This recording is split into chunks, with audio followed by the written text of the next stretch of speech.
Itinuturing na comfort food ng bawat Batanggenyo ang lomi. Ito yung pagkain na walang pinipiling panahon. Umulan man o umaraw, uminit man o lumamig, lomi ang palaging hinahanap-hanap. Dito sa Batangas, bawat kanto, bawat sulok may makikita kang lumian. Totoong hindi kumpleto ang Batangas Escapade mo kung hindi mo ito matitikman. Kaya naman para hindi na kayo malito at mahirapan, maraming lumian ang aming pinuntahan. Isang buwan na tikiman at naririto ang 8 natatangi, ang Best Lomi of Batangas.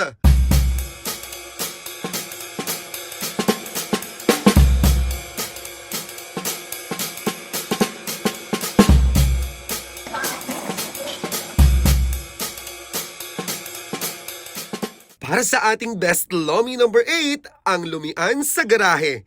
Matatagpuan ito sa Barangay Condilabac dito sa Batangas City.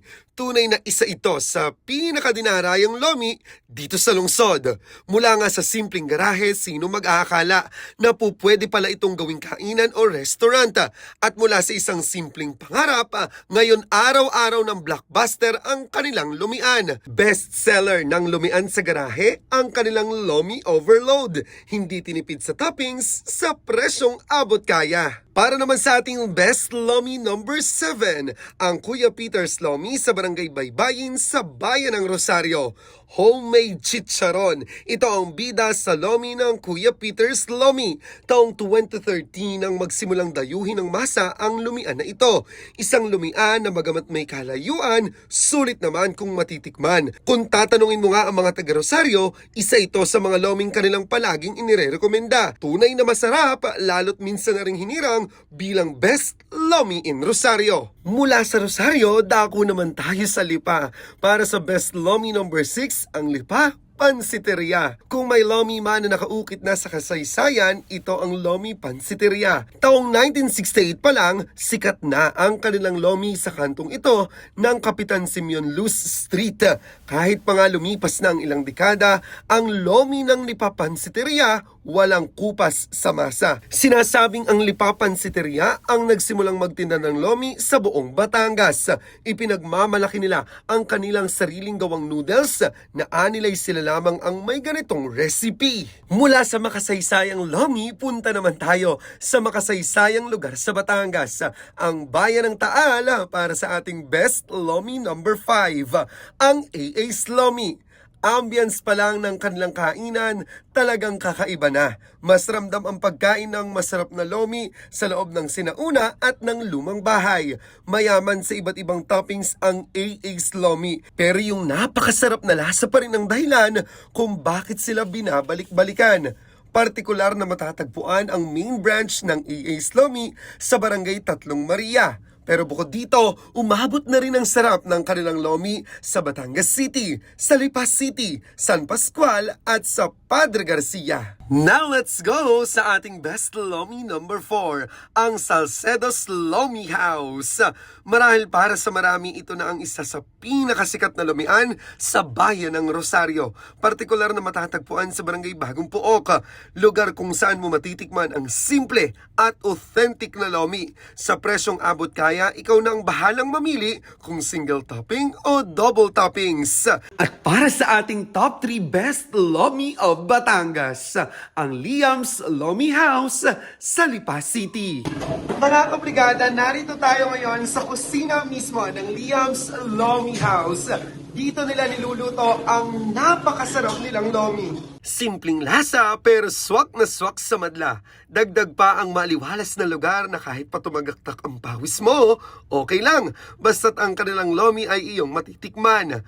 Nagsimula ang Liam's Lomi House noong 2006. Simpleng pangarap lang daw ito ng isang magkasintahan na kanilang naisakatuparan. Kung noon ngay lomi lamang ang kanilang isinaserve, ngayon marami ng pagpipilian sa kanilang menu. Ito na siguro ang pinakamasarap na lomi sa buong lungsod ng Lipa. At dito naman tayo sa top 2 Best Lomi of Batangas, ang Brother Luis Lomi House. Matatagpuan ito sa kahabaan ng P. Zamora Street. Isang simpleng kainan na tunay na nagsaserve ng authentic lomi. Bawat taga Batangas City siguro alam ang lumian na ito. Sa 20 taon ba naman ang paghahain nila ng masarap na lomi, nananatili itong patok sa panlasa ng masa. Sagana rin sa toppings, maraming pagpipili ang size at mabilis ang serving. Kaya naman ang Brother Louie, kailanman sa lomi, hindi magpapahuli. And now let's save the best for last.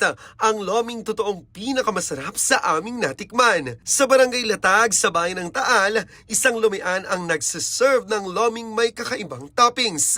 Ito ang Esteban's Lomi House, ang top 1 best lomi of Batangas. Kung sa pangkaraniwang lomi, madalas nating matikman at makita ang atay, bula-bola, pupor at itlog bilang toppings, sa Esteban, highlight na toppings ang Tapang Taal. Mula kasi sa masarap na lasa ng kanilang lomi, tunay namang nagko-komplementa ang lasa ng tapa. Ito yung tipo ng lomi na kahit busog ka pa, hindi mo talaga palalagpasin na matikman. Hi, ako po si Marie Victor Dicilia Rosas. Actually, kapatid ko si Esteban, ang mismo Esteban Lomi House, si Christian Tordicilia. Bisita lang po kayo dito sa Esteban's Lomi House. Try nyo po ang aming lomi, pinagmamalaking lomi na may tapa, sa pangalan pa lang, naiiba na po. And then, punta po kayo, Barangay Latag, Taal, Batangas po. Esteban's Lomi House. Open po kami ng 7 a.m. hanggang 8 p.m. everyday po.